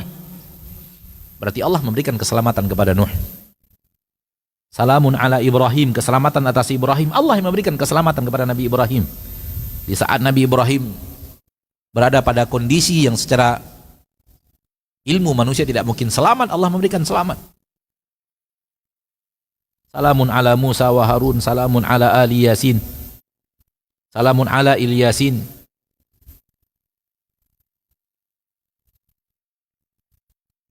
Makna yang ketiga, Allah mengucapkan salam kepada wali-walinya di surga. Allah akan mengucapkan salam, memberikan salam kepada wali-walinya di surga. Tahiyyatuhum yawma yalqawnahu salam. Tahiyyatuhum fiha salam. Salamun qaulan min rabbir rahim. Allah mengucapkan salam kepada wali-walinya, menyapa wali-walinya di surga dengan mengucapkan salam.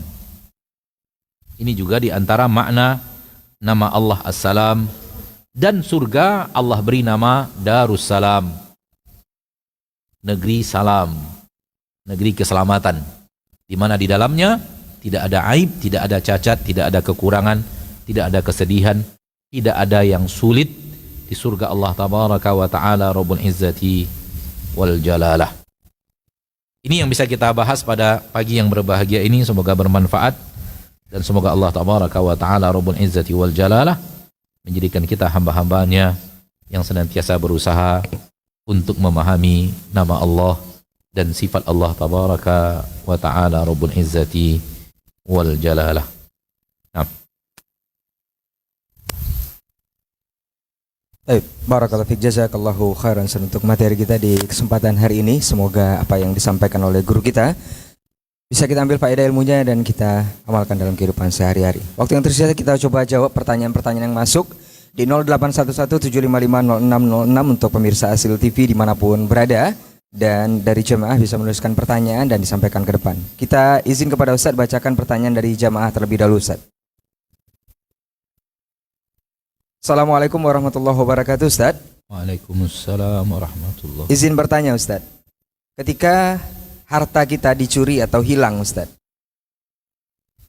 atau ditipu orang, kita tahu ini takdir Allah Subhanahu wa Ta'ala. Bagaimana sikap kita yang paling afdol, Ustadz, untuk menyikapi hal seperti ini? Syukran, Ustadz.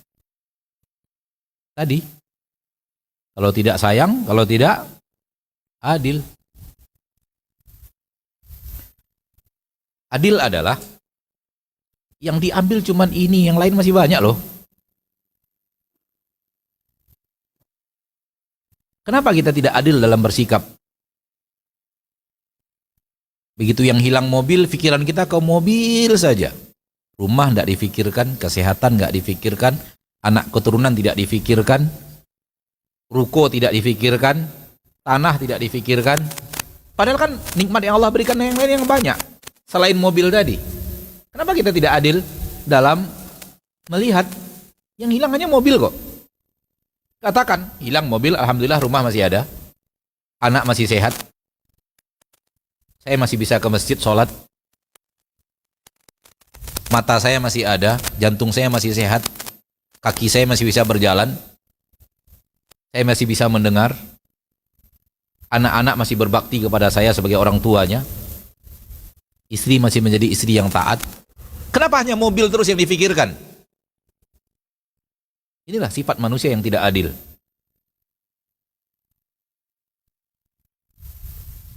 Dua, mobil itu milik Allah, bukan milik kita.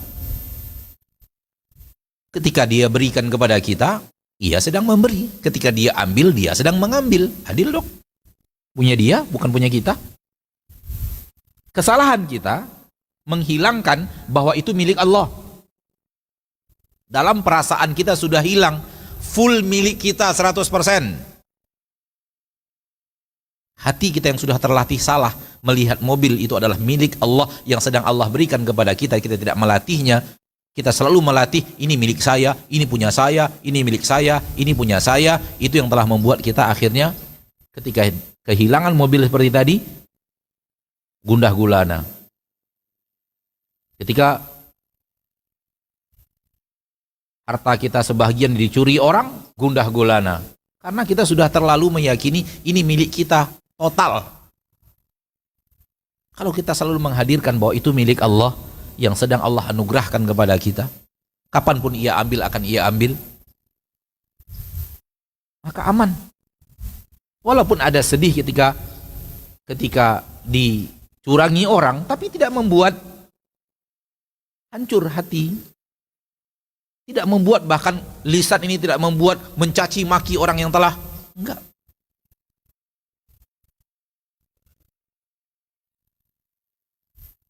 Ini keadilan. Atau yang kedua, sayang. Allah lagi sayang kepada saya, memberikan saya ujian karena saya berharap ujian ini menggugurkan dosa-dosa saya. Mudah-mudahan ini Allah menjauhkan saya dari fitnah harta, sehingga kalau saya berhasil dalam bisnis ini, ada kemungkinan saya menjadi orang yang jauh daripada masjid, jauh daripada ilmu, jauh daripada majelis taklim, jauh dari aneka ragam ketaatan kepada Allah, kalau bisnis ini jadi. Dan sebagian saudara kita seperti itu. Dia dulu mati-matian mencapai sesuatu, tapi tidak Allah takdirkan. Dengan tidak Allah takdirkan, maka terhindar dia dari aneka ragam kemaksiatan yang ada pada apa yang dia kejar. Itu kasih sayang Allah.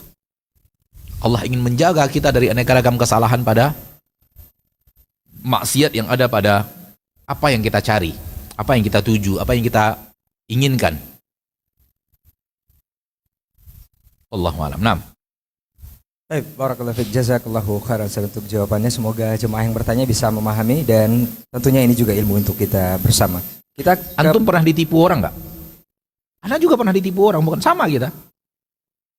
Sama juga. Pernah ditipu. Mudah-mudahan tak pernah menipu. Pernah ditipu. Siapa yang tak pernah ditipu? Jadi, hampir semua manusia pernah terjadi padanya sesuatu yang seperti itu. Wallahu a'lam. Nah. Baik, kita akan lanjut ke pertanyaan berikutnya dari pemirsa Asil TV ke Banjarbaru, Kalimantan Selatan, dari Pak Daryatmo. Assalamualaikum warahmatullahi wabarakatuh, Ustaz. Waalaikumsalam. Semoga Ustaz dan tim Asil TV senantiasa dalam lindungan Allah. Amin wa iyyak. Ustaz mau bertanya, dalam hadis yang diriwayatkan oleh Bukhari, Nabi Muhammad SAW bersabda, artinya seorang mukmin adalah cermin bagi saudaranya. Jika dia melihat aib pada diri saudaranya, maka dia akan memperbaikinya. Pertanyaan Ustaz, apa arti atau maksud seorang mukmin cermin bagi saudaranya? Syukron Ustaz. Seorang mukmin apabila melihat kesalahan pada saudaranya, dia berusaha kesalahan itu tak ada pada dirinya. Sebagaimana ketika dia bercermin, dia melihat kekurangan-kekurangan. Maka dia ketika dia melihat saudaranya muslim, dia pasti melihat kekurangan. Dan dia berusaha untuk menghindari dirinya dari kekurangan itu. Jangan sampai melihat cermin hanya koreksi orang, tidak koreksi diri. Karena kekurangan yang ada pada orang itu harusnya kembali kepada kita untuk melihat kita jangan kurang seperti itu. Kita jangan salah seperti itu. Adapun kepada orang lain yang salah, dia berusaha tawasau bil haq wa tawasau bis sabr. Nah. Baik, kita akan lanjut ke pertanyaan berikutnya dari Pak Samin di Wonogiri. Bismillah, Assalamualaikum Ustaz. Waalaikumsalam warahmatullahi. Izin bertanya Ustaz. Ana bingung, sebenarnya orang cerdas itu yang seperti apa Ustaz? Kalau menurut syariat Islam. Soalnya banyak orang cerdas Ana tengok sudah bergelar doktor bahkan profesor, tapi masih banyak yang tidak tahu mana yang bid'ah dan juga sunnah, tidak tahu syirik dan tauhid. Bahkan menurut mereka masuk surga tidak harus Islam, karena setiap kebaikan akan dibalas Allah walau sekecil apapun. Mohon jawaban dan nasihatnya Ustaz. Jazakallahu khairan. Cerdas dunia dan cerdas agama, bedakan. Cerdas dunia dan cerdas agama. Cerdas dunia, ya mungkin yang tadi disebut, ada gelar-gelar sarjana, dan lebih daripada gelar itu, ahli ini, ahli itu cerdas dunia. Berarti otaknya cerdas dalam memahami dunia.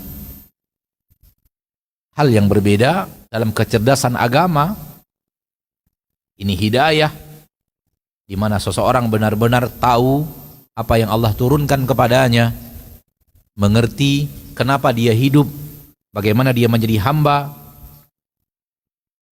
dan tidak menjadikan syariat Allah lalu kemudian difahami dengan cara dia memahami sesuai dengan kecerdasan duniawinya dia, sehingga lahirlah pendapat yang aneh-aneh. Allah mengatakan semua orang kafir ke neraka, dia nggak mau mengatakan itu karena menurut dia itu zalim. Ketika Allah mengatakan semua orang kafir dan munafik dimasukkan Allah ke dalam neraka, dia tidak mau terima. Orang kafir juga punya kebaikan, sementara Allah sudah mengatakan seluruh kebaikannya sirna. Maka cerdas dunia, cerdas agama, dua hal yang berbeda. Cerdas agama membuat Anda mengerti apa yang Allah turunkan, seperti yang Allah inginkan. Dan akal Anda yang cerdas itu tidak digunakan untuk membantah firman-firman Allah dan keputusan-keputusan Allah dalam beragama. Maka bedakan antara cerdas dunia dan cerdas agama. Cerdas agama adalah memahami apa yang Allah turunkan, seperti yang Allah turunkan, seperti makna yang Allah inginkan. Ini kecerdasan beragama. Ketika semua yang Allah turunkan Anda mengerti dengan dalam maknanya dan terlihat keadilannya, Anda cerdas dalam ilmu agama. Dan boleh jadi orang yang cerdas dunia, cerdasnya hanya dunia. Dan boleh jadi orang yang cerdas dunia juga cerdas agama. Allahu a'lam. Naam. Baik, syukran jazakallahu khairan Ustaz untuk jawaban dari saudara kita yang di Wonogiri ya. Kita lanjut ke pertanyaan berikutnya, masih di line WhatsApp kita dari Abu Halim di Ponorogo, Ustaz. Assalamualaikum Ustaz. Waalaikumsalam warahmatullahi. Ustaz, kenapa manusia lebih cenderung merasakan musibah duniawi ketimbang musibah agamanya atau ukhrawi, Ustaz? Mohon nasihatnya, Ustaz. Karena terpengaruh dengan zahir. Karena terpengaruh dengan zahir. Ya'lamuna zahiran minal hayatid dunya. Mereka hanya tahu zahir kehidupan dunia yang tampak oleh mata. Jadi terlalu terikat kepada dunia dan yang tampak oleh mata, akhirnya kesini perginya. Yang hanya melihat cacat dalam dunia, kekurangan dalam dunia, musibah dalam dunia saja yang terlihat. Oleh karena itu, Allah Tabaraka wa Ta'ala menurunkan syariat, menurunkan Al-Quran, mengutus Rasul untuk menerangkan ada yang lebih penting dari zahir ini.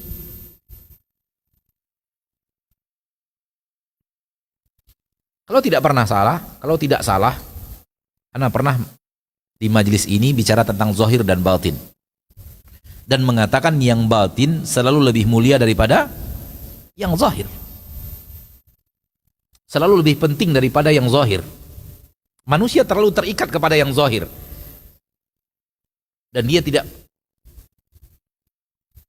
kurang perhatian atau lalai daripada yang batin. Zahir adalah dunia, batin adalah akhirat. Kampung dunia, kampung zahir. Kampung akhirat, kampung batin. Tak terlihat. Dan akhirat ini lebih penting daripada, yang batin ini lebih penting daripada yang zahir. Namun karena manusia lihat dunia, nampak dunia, terjadi di dunia, musibah dunia, petaka dunia, PHK dunia, dolar naik, PHK di mana-mana, BBM naik, itu aja jadi perhatiannya. Akhirnya selalu yang terlihat zahir dunia, zahir dunia, zahir dunia. Di balik aneka ragam kezahiran itu ada sifat, ada perbuatan manusia, ada maksiat yang naik ke langit, mengundang murka Allah, mengundang musibah. Dan kalau seandainya maksiat kita itu Allah bentukkan, Allah semuanya Allah hukum dengan menyulitkan kehidupan kita jauh lebih sulit dari yang sekarang. Dan kita hanya peduli zahir lalu tidak peduli kepada bagaimana seharusnya bersikap, berakhlak kepada Allah, bagaimana seharusnya bersikap kepada Rasulullah sallallahu alaihi wasallam, bagaimana harusnya bersikap kepada kitabullah, kepada syariat Allah halal dan haram. Lalu kemudian kesulitan dunia ini tidak dikaitkan dengan dosa dan maksiat kita kepada Allah, yang sebahagian daripada dosa kita itu mengundang kesulitan hidup di dunia.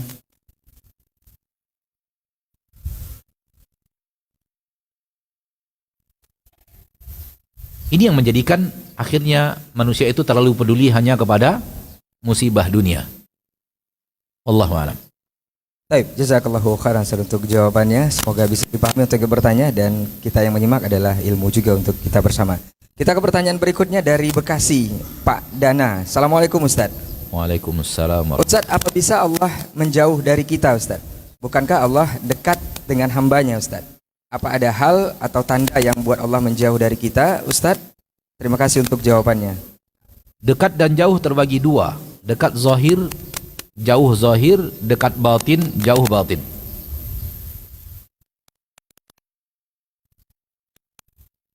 Jadi jangan digabung-gabung.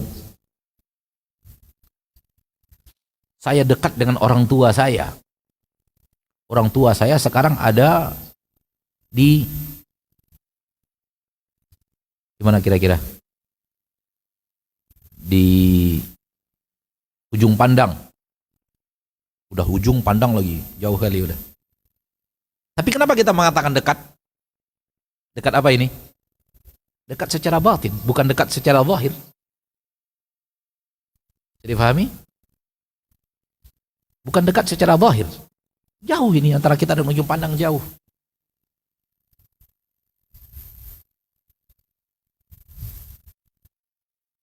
Kedekatannya dekat juga, tapi dekat yang bukan dekat kayak begini. Orang tua antum di mana sekarang? Di Jambi. Antum lebih dekat ke ana atau lebih dekat ke orang tua? Hah? Loh, yang lebih dekat ke ana loh. Ini dekat zahir. Dekat kepada orang tua itu dekat apa? Dekat dalam makna, dalam batin. Beliau lebih dekat ke orang tuanya dibanding ana. Padahal secara zahir dia lebih dekat ke ana dibanding orang tuanya. Bisa dipahami mana dekat? Hal yang sama jauh. Hal yang sama jauh. Seorang yang benci kepada seseorang, dia akan merasa dirinya jauh dari orang itu walau hanya tetangga.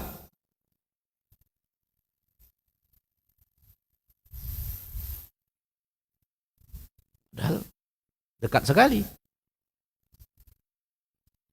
Dua orang yang bersaudara, hubungannya sangat dekat kan secara zahir, kakak dan adik. Tapi dari 20 tahun yang lalu tak pernah tegur sapa. Selalu bertengkar kalau bertemu. Selalu nggak suka ketemu, melihat wajah yang satunya sudah kayak mau muntah dia melihat wajah saudaranya. Dia merasa saudaranya itu jauh sekali itu. Padahal sangat dekat. Sama tali darahnya. Namun karena bertengkar terus dari kecil dan 20 tahun tidak pernah tegur sapa, tidak pernah saling telepon, naudzubillah min dzalik, saling memutuskan hubungan silaturahim, maka saudaranya itu terasa sangat jauh bagi dia padahal sangat dekat harusnya. Karena Allah telah menjadikan dia abang dan adik. Kakak dan adik harusnya dekat. Namun mereka berjauhan.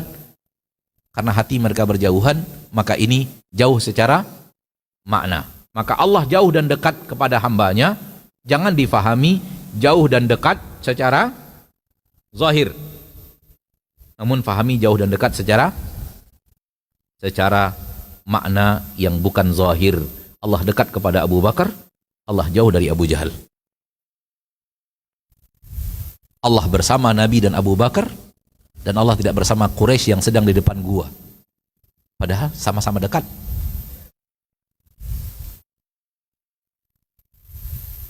Dan jauh dan dekat ini, yang secara zahir ini, nanti akan terjadi di akhirat. Nanti akan terjadi di mana? Di akhirat. Penduduk neraka yang memang jauh dari Allah secara batin di dunia, Allah jauhkan benaran secara zahir, Allah masukkan neraka, dan neraka itu ke bawah, ke bawah, ke bawah, ke bawah, ke bawah, sementara Allah di atas.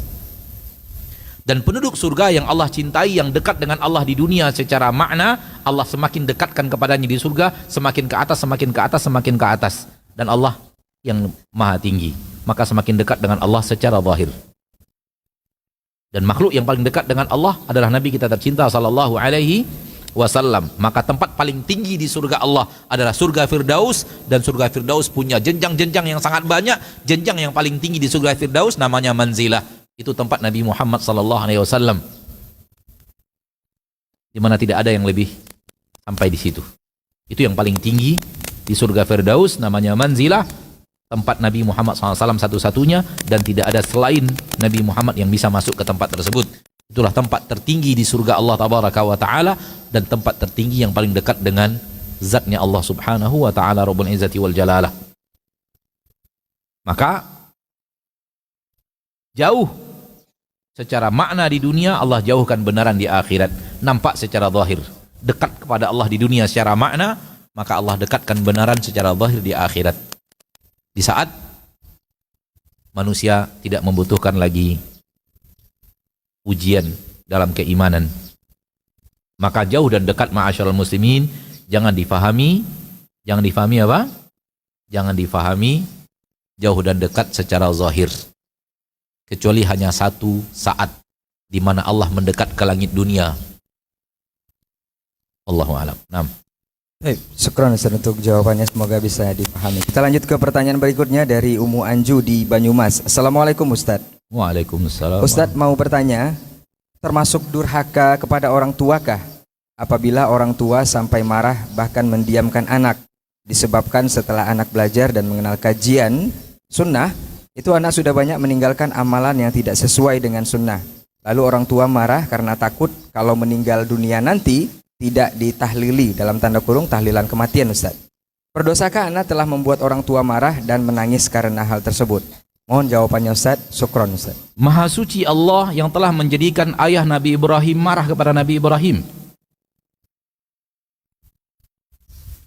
Maha suci Allah yang telah menjadikan ayah Nabi Ibrahim marah kepada Nabi Ibrahim.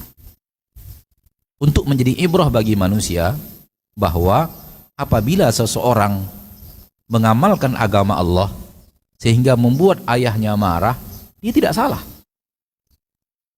Ketika memang marahnya ayahnya murni karena anak itu berpegang teguh kepada agama. Allah ceritakan kepada kita, Nabi Ibrahim dimarahi oleh ayahnya.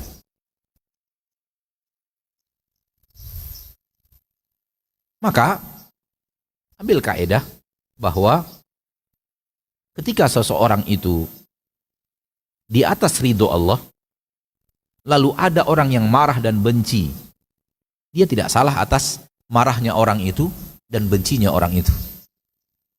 Lihat Nabi Muhammad dimarahi oleh keluarga besarnya. Nabi Muhammad SAW dimarahi oleh keluarga besarnya, oleh pamannya, oleh orang-orang Quraisy yang itu adalah sepupu-sepupu beliau. Nabi Muhammad dan orang Quraisy ada hubungan darah. Ada hubungan tali persaudaraan, asyair, asyirah. Saya dengan dia bertemu dalam kakek, saya dengan dia bertemu dalam ayahnya kakek, dalam tali nasab. Keluarga besar Nabi SAW, penduduk Makkah, Quraisy. Namun ketika Nabi SAW mendakwahkan yang hak, dimarahi. Dari awalnya cinta besar-besaran menjadi murka besar-besaran. Apakah Nabi kita berdosa?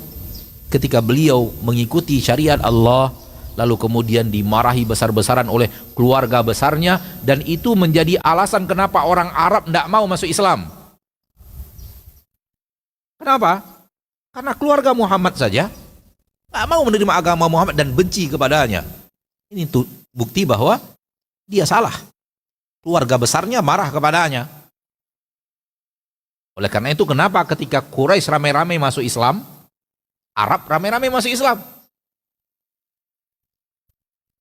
Karena sudah terbukti ternyata yang salah keluarga Muhammad, bukan Nabi Muhammad sallallahu alaihi wasallam. Sekarang mereka ramai-ramai masuk Islam, keluarga Muhammad.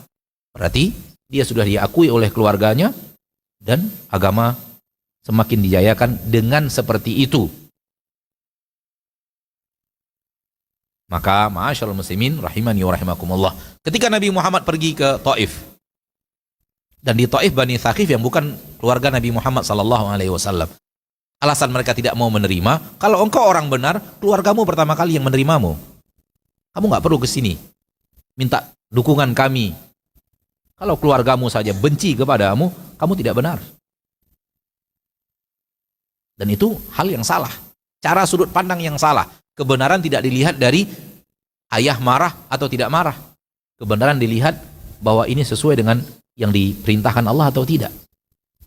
Ini sering terjadi ketika orang mau istiqamah di atas sunnah, istiqamah menjalankan agama Allah, ingin menjauhkan dirinya daripada amalan-amalan yang salah, dan Allah takdirkan ayah dan ibunya masih di dalam atas amalan itu, marah kepadanya, benci kepadanya, dan seolah-olah iblis mengatakan kepadanya, kamu anak yang durhaka, telah membuat ayahmu sedih, telah membuat ayahmu marah. Kalau engkau benar, pasti ayahmu harusnya ridho Allah di atas ridho orang tua. Iblis juga punya dalil.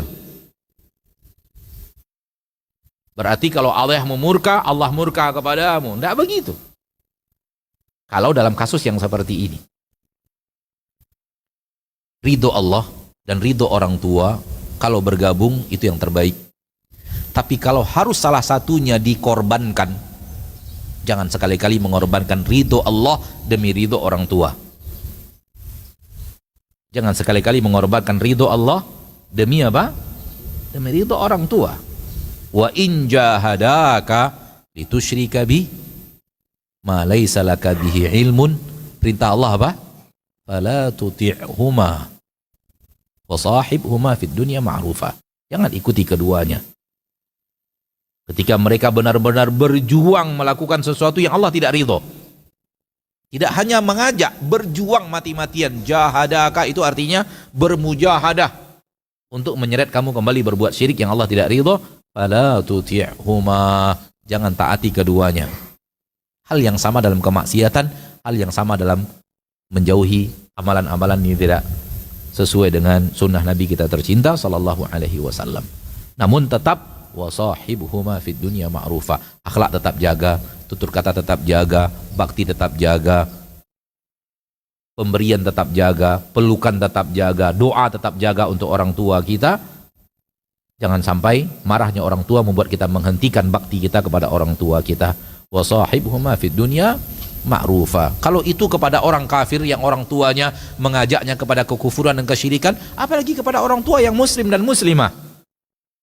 Jauh beda loh. Namun kaidahnya sama. Kalau untuk maksiat tidak taat kepada orang tua. Kalau untuk taat kepada Allah, dan kalau harus berbeda dengan orang tua, ketaatan masing-masing. Kaidahnya satu.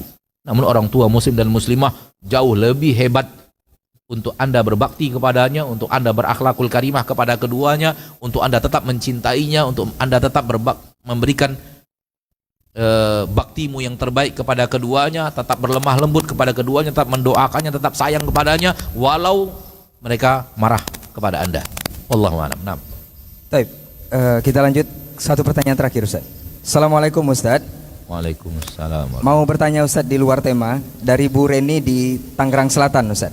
Ustaz, apakah diperbolehkan saya berdoa seperti ini, Ustaz? Ya Allah, jika kelak saya sudah tidak ada umurnya, jangan sampai merepotkan suami, anak, dan juga keluarga. Dan apakah saya termasuk hamba yang takut dengan takdir yang Allah tetapkan kelak? Syukran Ustaz untuk pencerahannya. Ulangi supaya terlihat lebih jelas. Nah Ustaz, apakah diperbolehkan saya berdoa dengan redaksi seperti ini, Ustaz? Ya Allah, jika kelak saya sudah tidak ada, jangan sampai merepotkan suami, anak, dan juga keluarga. Pertanyaannya, apakah saya termasuk hamba Allah yang takut dengan takdir yang Allah datangkan kelak, Ustaz? Nah, apa keburukan yang ada dalam kandungan doa itu? Ada tidak keburukan dalam kandungan doa tadi? Allahu alam, ana tidak melihat adanya keburukan dalam kandungan doa. Berarti Anda sedang memohonkan yang baik untuk keluarga dalam doa itu.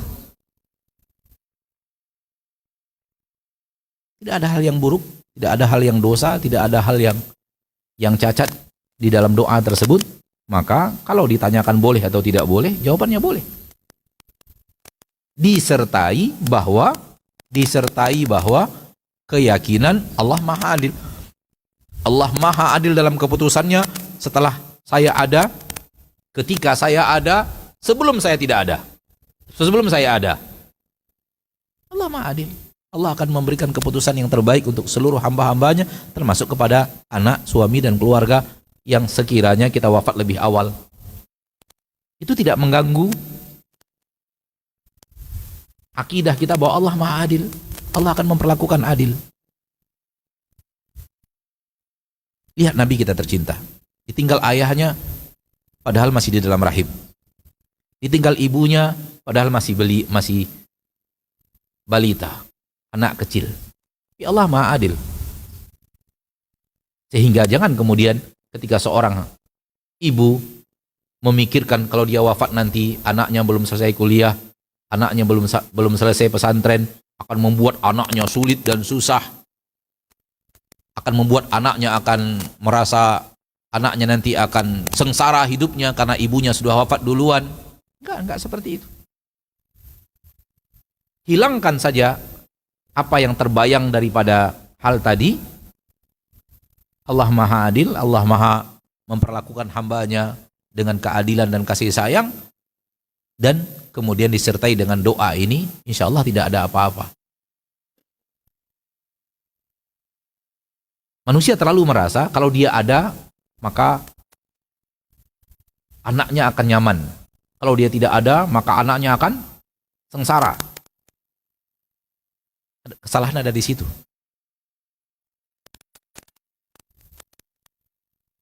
Ibu merasa ketika dia ada yang ngurusi anaknya. Anaknya akan begini, karena dia ada, memperhatikan kebutuhan anaknya, memperhatikan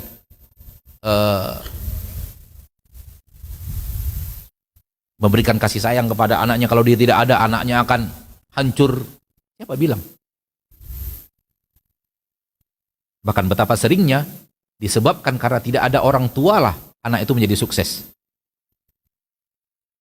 Justru ketika ada orang tuanya yang selalu memanjanya, selalu memberikan kebutuhannya tanpa harus bersusah payah, membuat dia binasa. Betapa seringnya. Plus hadirkan Allah lebih sayang kepada dia dibanding Anda. Allah akan mengatur hidupnya, yang maha mengatur lebih daripada Anda mengatur kasih sayang Anda kepada anak itu. Dia tidak akan kehilangan Robnya yang maha pengasih dan penyayang kepada hambanya. Sampai di sini pertemuan kita pada kesempatan yang berbahagia ini. Semoga Allah Tabaraka wa Ta'ala Rabbul Izzati wal Jalalah menjadikan kita hamba yang senantiasa memahami kasih sayang Allah dan keadilan Allah dan rahmat Allah Tabaraka wa Ta'ala yang Allah berikan kepada kita. Amin ya Rabbal Alamin. Semoga kita bisa menjadi hamba yang bersyukur sekaligus menjadi hamba yang patuh dan taat kepada Allah Tabaraka wa Ta'ala dan Rasulnya. Subhanakallahumma bihamdik asyhadu an la ilaha illa anta astaghfiruka wa atubu ilaik. Assalamualaikum warahmatullahi wabarakatuh. Waalaikumsalam warahmatullahi wabarakatuh. Barakallahu fiik, jazakallahu khairan untuk materi dan juga jawab pertanyaan dari seluruh pemirsa dan juga jemaah yang ada. Mudah-mudahan di kesempatan berikutnya bisa kita bersama kembali bersama guru kita untuk melanjutkan kajian rutin kita ini, dan semoga apa yang sudah disampaikan oleh guru kita bisa mengambil faedahnya dan juga ilmu senantiasa kita terapkan dalam kehidupan sehari-hari. Afwan untuk semua salah kata rangkaian bicara. Aku lu qauli hadza wa astaghfirullah li wa lakum wa astaghfirullah min kulli dzambin. Assalamualaikum warahmatullahi wabarakatuh. ولهذا جاء بالحديث الذي يرويه يزيدك إيمانا على الإيمان.